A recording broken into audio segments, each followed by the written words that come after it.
Hi everyone, it's Jon Cronshaw here. Um, I'm going to do a live Q&A, so I'm looking forward to that. That should be fun. Um, if you're not familiar with me, I'm the author of several books. I've written 5 post-apocalyptic novels, 21 fantasy novellas, and I've got a new fantasy novel that has recently come out called Dawn of Assassins. So you might be familiar with my Ravenglass Chronicles and things like that. So I've been sent a bunch of questions to answer, so I'm going to do that. Um, First question I've got is, when did you know you wanted to write fantasy, and describe your journey that led to the publication of the Ravenglass Chronicles? So all my life I've known I've wanted to be a writer. Um, I remember vividly my mum reading fantasy books to me when I was a kid. So things like The Lion, the Witch and the Wardrobe by C.S. Lewis, the Chronicles of Narnia, um, Roald Dahl's The Witches, Ted Hughes's The Iron Man, all those kinds of stories, they stuck with me. Even Thomas the Tank Engine, you know, who doesn't love um, basically humans trapped in train forms? How can that not haunt your dreams? So I have been wanting to write this kind of stuff since I was a kid. I used to write stupid stories with my friends. Um, just always been writing lyrics, writing screenplays, comedies, um, writing songs. So it's just always been a part of me, this writing thing. Now with the actual, what would you call it, the fiction stuff. I mean, I started off doing journalism, and then I wrote a novel called The Slip, which is terrible and will never get published. And then I wrote another novel, which I abandoned, and I wrote one called Wizard of the Wasteland.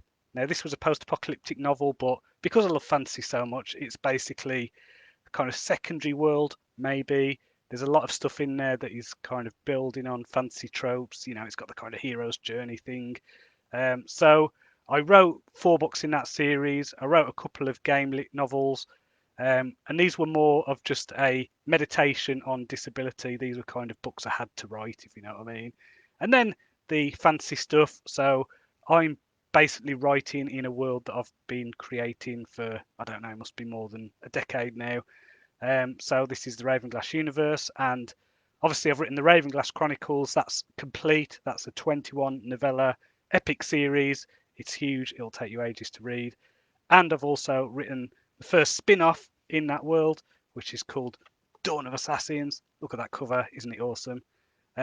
So I wrote this. I'm going to write more stories in this universe. I've already written the prequel to a series that I'm probably going to call something like Ravenglass Legends. I don't know, but Ravenglass Chronicles, that's set kind of high fantasy medieval stuff, and then what is it? Dawn of Assassins a few hundred years later, so I'll get to have some cool elements, kind of more steampunky. And then this new series I'm working on is almost like an Anglo-Saxon vibe. So a lot of stuff going on with that. So sorry, questions. Yes, that's why I'm here. So second question is, tell us about the Ravenglass Chronicles and give the community some insight into the best way to tackle your prolific output. Now, I don't consider myself prolific. I look at authors like, Andy Pelequin or Lindsay Barocca, and I think, my goodness, I wish I could write as many books as they do, but I don't. So where do you start? I mean, the Ravenglass Chronicles is a big series. It's a big commitment. It's 21 novellas, 22 if you include the prequel. I would actually start with Dawn of Assassins. As I say, that book, it's it's not it's not a big 2 hour stopper. It will, yeah, it's just it's set in the world. If you like that world, if you like the feel, then I mean, Dawn of Assassins is kind of more gritty, slightly more gritty than the Ravenglass Chronicles. But Ravenglass Chronicles is your kind of typical kind of high fantasy adventure stuff. So it's basically about starts off bratty princess. She's not actually that likable as a character, I'll be honest, to start with. But as she grows, as she develops, as she becomes kind of person suitable for being an empress, then that is, that's where the story is in that. Now, what I did with that is I decided to do, I suppose, what you'd call a concept album. So this is like, you know, how you had kind of prog rock stuff in the 1970s and like bands like Rush and things like that, and they'd have albums that were all based on concept. I wanted to do the same thing with fiction, so I did a concept series that is basically I wanted to write a novella that was inspired by every card in the Tarot's major arcana. Now this is 21, 22 books, so 22 if you include the full, which is the kind of free prequel thing that you get when you sign up to the newsletter. But this series, it was, I brainstormed the series, brainstorm each episode based on what the tarot card dictated. So, it is a single adventure kind of journey for this one character, the Princess Catherine.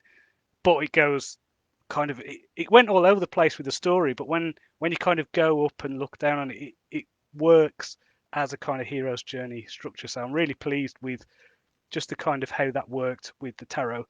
And it just helped with just injecting a bit of randomness and a bit of kind of what would you say, like kind of archetypal feel to it. It had these elements that kind of felt deeper and things like that. I mean, maybe it was just me because I was writing it and drawing these images and drawing on this kind of ancient stuff. So that was very cool. I mean, yeah, with the latest series, I mean that isn't inspired by the tarot in the same way. I mean, I still use the tarot cards sometimes to kind of give me ideas and things like that, but that one was definitely a just an idea to do something mad, which if it didn't work after 10 books, I mean that would have been a bit annoying, but luckily it did. So questions, yeah. What are what are some of your influences, both from a personal life and the media that have made their way into your writing? Um, I don't know. Everything kind of comes in. Everything I experience kind of funnels into my head, and it infects my dreams, and it turns into ideas, and um, just little things like where I live. I live in Morecambe in England, which is basically a little coastal town. And near where we live, we've got these Anglo-Saxon graves that are carved into the cliff out of the rock, and there's just loads of little things like that, little details that I see around the world, and things where I just think, oh, wouldn't it be cool if that happened, or this was used for this, or and this has happened loads, and it's just tiny little details, little cool things that then turn into something else and get twisted and warped and kind of form part of the stories. So um, it, yeah, I suppose it's just the influences. I mean, with the pandemic and stuff, it's like I learned a lot about myself in terms of um, what I need as a writer. And one of the things I need is to meet people and to get out there and to explore places, explore castles, go abroad, go to, don't know, museums and art galleries and, experience things like that. And nearly 2 years without that, that was hard. That was hard. But as we hopefully looking like we're getting out of stuff. I mean, in the UK, there's no more restrictions now, so that hopefully that'll stay, and I'll be able to go and renew my English Heritage membership and things like that. Go and visit some stone circles and some castles and whatever. Um, Sorry, there's another part to this question, isn't there, which is about the media. As I say, I mean, I don't watch much TV, much films. I've got like 5% vision in this eye. This eye is shot. So, I mean, I do watch some TV. I mean, I recently watched Afterlife, which I thought the first series of that was some of the best writing you will find. Um, but books, I must listen to like 100 and something odd books a year, maybe more. And a lot of those are just kind of fantasy stuff. So, I don't know. Or I mean, I really like Andy Peliquin. He's on next, and R.J. Barker. Really like his stuff. Lindsay Barocca, she's done some cool stuff. Robin Hobb, Gene Wolfe, Terry Pratchett. Scott Lynch, Brian McClellan, Brandon Sanderson. All the obvious fantasy people, I would say. There's some really cool stuff out there, and I think that all inspires me, and stuff like historical fiction as well. I love Bernard Cornwell's Anglo-Saxon Chronicles and things like that. So there's a thing I do every day, which is I read a short story and a poem and an essay.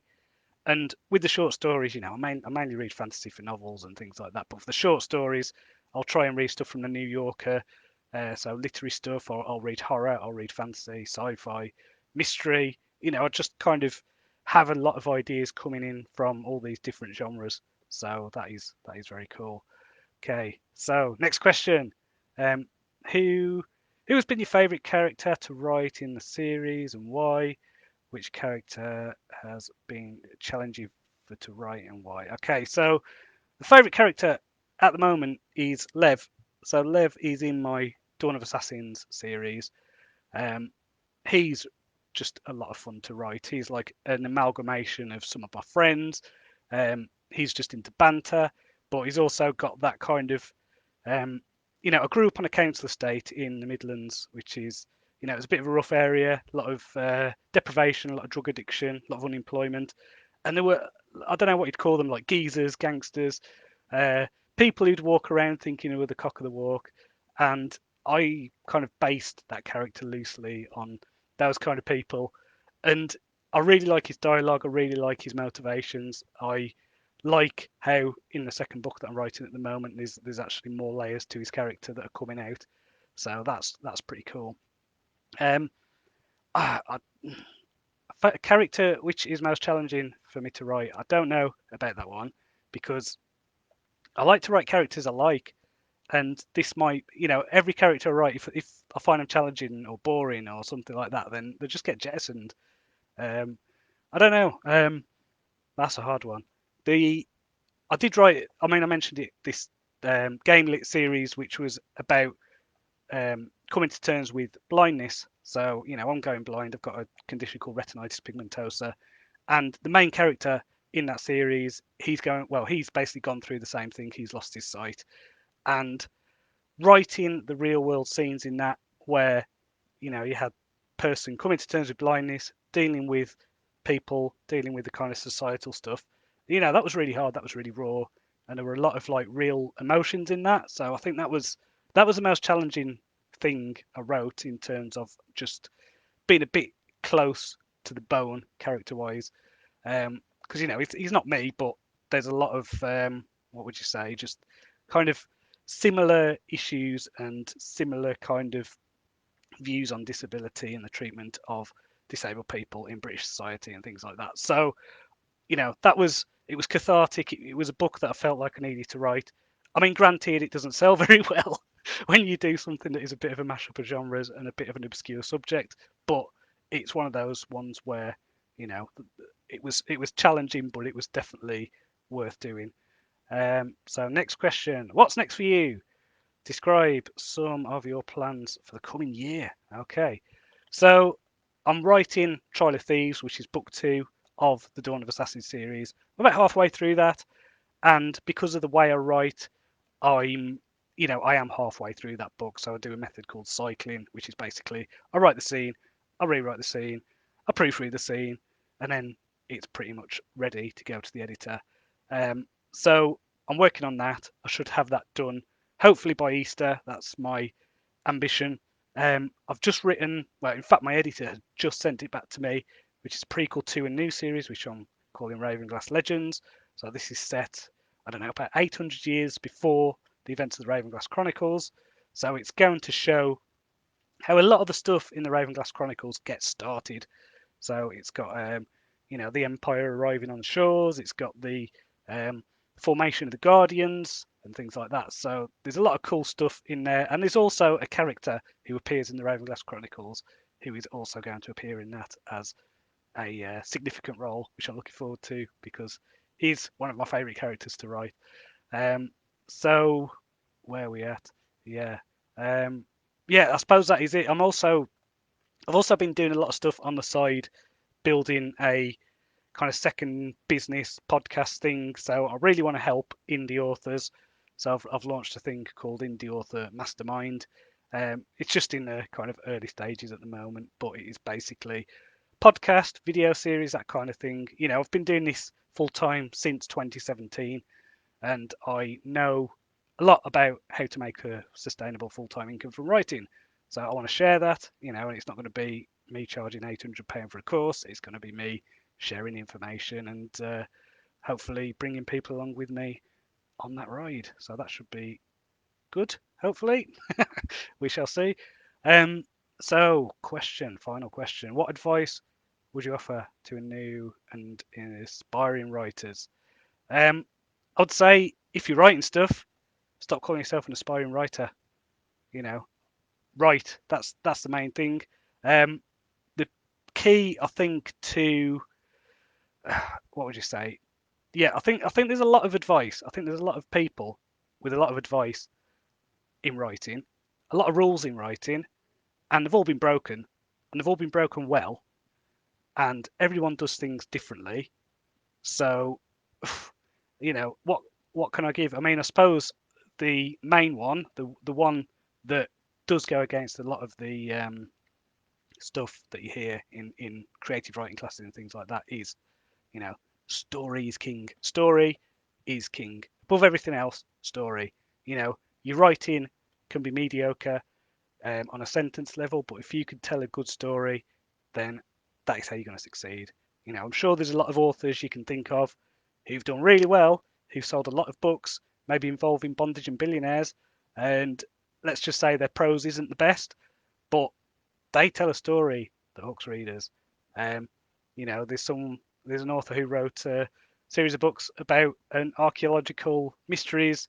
A symbologist, whatever that means. I don't even know if that's a real subject.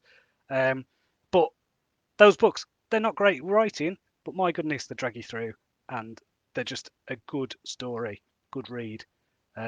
So don't underestimate story, and also because based on this idea is don't just see yourself as a writer of books. We're in just the golden age of content. There's podcasts, there's movies. Make your own movies, make your own podcasts, make your own books. It's great. The gatekeepers have gone, or at least they're there. The gatekeepers are still there, guarding the gates, but just next to them, the wall's been knocked down. So just go inside, choose choose a different thing, choose different mediums to work in. Write for video games, write for anything. Just get your stories out there because I think that is the most important thing. We're all about stories. We are wired for story as a species, and yeah, that's it. Just focus on your stories. Get good at story. Learn about story. Read stories. Get obsessed with stories. If you're obsessed with stories, I don't think you'll be able to tell a bad story. And if you do, then you can write another one and keep telling them because that's how you get good. You can write a million. What is it? There's a Ray Bradbury thing where he talks about, write a short story every week and one of them's going to be good. They're not going to be terrible. So just practice, do the writing. I was watching the Nathan Tudor's thing before this, and he just had the perfect thing, which is you just write. A few hundred words a day, develop a habit, and that's it. That's all you need to do. And um, sorry, I'm going on a bit here with my rambling, but the other thing is that writing's a bit of a weird one. It's if you pick up a guitar and start playing music, start writing tunes, you don't get people asking you, "Oh, when are you going to release your album?" When you start writing, people go, "Oh, when are you going to publish your book?" It's like just write for the joy of it. There's a lot of joy in writing, so just do that. Tell stories. Um, so yeah, so that's the questions. I think what is it? I'm just gonna look at the comments now. Let's have a look. Michael, hi John. Hello, Michael. Um, David Green, hello David. Good to speak to you the other day. He's saying, hey John, tearing through your books at the moment. Excellent. That's what I like to hear. Looking forward to the podcast. Yes, we did a podcast together, and yeah, or are you on about the podcast I did? I don't know. Either way, they're always good. So yeah, check out David's YouTube thing. What are you selling? Some good episodes on there. So I'm going to read a little story actually. Now let me think. It's not in any of my series. It's just a short piece of fiction, but I hope you enjoy it anyway. It's called Eating. Grandma was delicious. It was probably the paprika that gave her that extra bite. Her funeral was boring, but once the vicar had finished telling us about a woman he'd never met, the eating was wonderful. It's a tradition in our family to specify a recipe as part of your will. To share yourself with your neighbours and loved ones brings everyone closer together. It's nice. I've opted for a rosemary crust and 3 bean salad. I just wish I could be there to enjoy it. I guess it's when things get a bit impersonal that I start to feel a bit weird about it all. Take today. Had a great conversation with my cousin about Led Zeppelin's early albums while preparing Grandma's marinade. I never knew we had the same taste in music. I mean, the last time we'd spoken was at Uncle Jeff's eating. He'd gone for the full-on Cajun spice flash fry. It was probably terrible for us, but it was so tasty. A real treat. But then I think about the woman who lived near my mother. She's dead now. She had no kids or relatives. I don't even think she had any friends. She was very isolated, very lonely.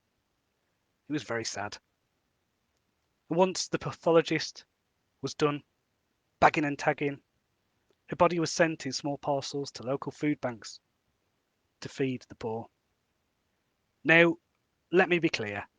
I don't have a problem with this per se, but you have to admit there's something sad about the whole arrangement. It shouldn't just be about recycling. It's like there was this fire at that nursery. They couldn't tell one toddler from another. And let's be honest, no one wants to eat some stranger's kid. So they scraped up the charred remains and shipped them off to feed prisoners. I didn't really like that. I don't know. Maybe it's just me. I mean, I get that it's a good thing, and I'm probably just being sentimental. You know, my cousin, he said I was being a snob. So maybe it's just me. I found out recently that my great aunt Maud is dying, final stages and all that. It's sad, but she has opted to be stir-fried in walnut oil with garlic, chili, and ginger. So that should be nice. I just hope she hurries up because I know she'll taste better than Grandma. Right. I hope you enjoyed that story. That was called Eating. Just a bit of a flash fiction, a bit dark, I know, but what can you do? So yeah, I hope you've enjoyed me answering your questions and all that stuff. You can follow me on Facebook. It's Jon Cronshaw Author. That's my Facebook page. I'm also on the YouTube. That's Jon Cronshaw Author as well. So find me there. I also do a weekly author diary podcast. So I've been doing that now since October 2017. Every week, sit down, record what I've been doing with my writing stuff. So if you want to follow a weird and zigzag journey, you know, start with episode 1 and go, God, you've got better at talking, Jon. And then what else? Oh yeah, I'm doing Instagram now for some reason. That's Jon Cronshaw Author. And my wife has set up a TikTok for me at Jon Cronshaw Author where she's just harassing me. So she comes up to me and badgers me and I answer her questions. So I don't know if anyone's interested in watching that kind of thing, but apparently people are, so who knows? Um, so yeah, I don't know. I think that'll do for now. I think I've answered your questions, and you know, I'm looking forward to watching Andy's thing later on. That should be good. I do like his assassin books, so that should be good. So yeah. So until next time, cheerio.